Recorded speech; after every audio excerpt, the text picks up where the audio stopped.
So, Taylor, how would you classify the book of 1 Samuel? What is the 30,000-foot overview? Kingship. Who is the king? This book is focused on how did Israel get a king? Now, it's interesting, if we turn to 2 Nephi chapter 10, verse 14, God says this very plainly, I, the Lord, the King of heaven, will be their king, and I will be a light unto them forever that hear my words.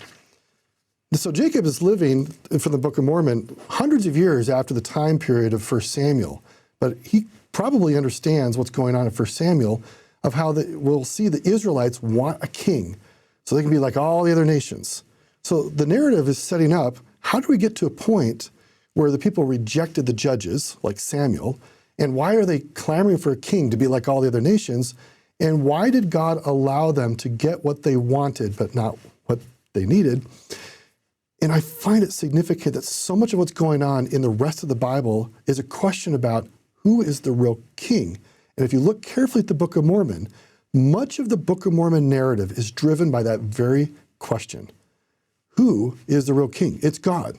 Now, God allows, for circumstances, to have a leader or a set of leaders to represent him, to have divine kingship or have divinely appointed kingship.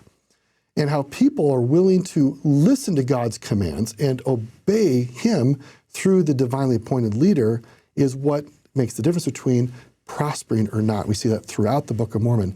So the book of 1 Samuel, we can get lost in the weeds of lots of details, lots of really fun stories, but if you just remember, it's about how did kingship come to be in the Israelite time period, and what does that mean about the people's relationship with God, who is the real king? You know, what's fascinating, Taylor, you talk about the Book of Mormon, and every time that kingship or the government is brought up in the Book of Mormon, there are some really fascinating things going on there.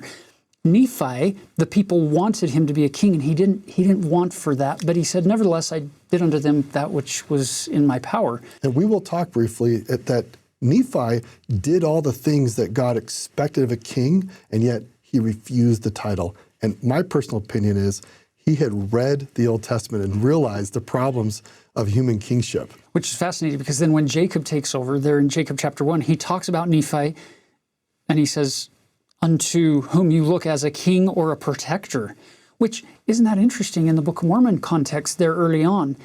The role of a king was to protect the people. It wasn't to abuse them or to sit lazily upon a throne while they do all the hard work. King Noah. Like King Noah did. So you see all these contrasts throughout the Book of Mormon. You get King Benjamin, who tells the people, I've served you. And then you get all of these kings in the Book of Ether. And it's just one bad king after another, sprinkled in with a few good kings along the way of, 31 prophets listed, or people who have been the ancestors of Ether back to Jared. And it's just a disaster when it comes to the government of the people, because they refused to turn heavenward, and they kept turning to their kings to save them and to do everything for them. So as we jump into this story today, you're going to notice a significant transition for Israel. They go away from the model of following a prophet, Moses, and then Joshua, and then to the judges. And for a couple 100 years, 300 years of judges, you get these struggles. And now Samuel appoints his two sons in chapter 4 and 5 and 6 after Eli and his two sons die. Now Samuel takes over and he puts his two sons in as judges. And then it's here where the people say, nope, we want to go from judges to kings. So it's the inverse. It's the opposite of what you get in the Book of Mormon, where King Mosiah in chapter 29 of Mosiah 29, he says, he's trying to convince the people to go away from kings and go towards judges. Do you think he was spending any time reflecting on the story of King Benjamin in contrast to King Noah and what he did, or even back to Nephi as the first king or protector over the people? And he's saying, you know what?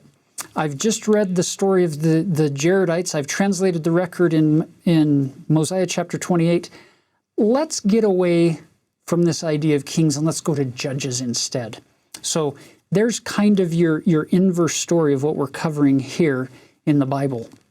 So important book if you want to understand how humans across the ages have struggled with choosing the real king. So as we transition over into chapter 14, there's a couple of things about how ancient kingship worked among the Israelites and in the ancient world. There are three core things that typically we see for how ancient kingship worked. One, the individual received divine designation as a king. We definitely have that with Saul, where he's appointed by God through Samuel, and he's anointed with the oil. Second, the king is supposed to provide a demonstration to gain public attention and public support.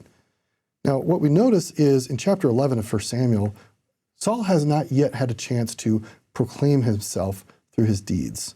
And there's some detractors who don't think he should be the king. In chapter 12, he takes on the enemies, the Ammonites, and wins. And then the people say, okay, clearly he's the king. Then part 3 is the public confirmation of the new leader. So 1 and 3 happen in chapter 11, and chapter 12 is where part 2 happens. And yet, Saul loses the divine designation because of choices he deliberately made. And we're going to now look at what did Saul do to lose this divine appointment and therefore go off track personally and actually cause problems in the society that he was supposed to be serving.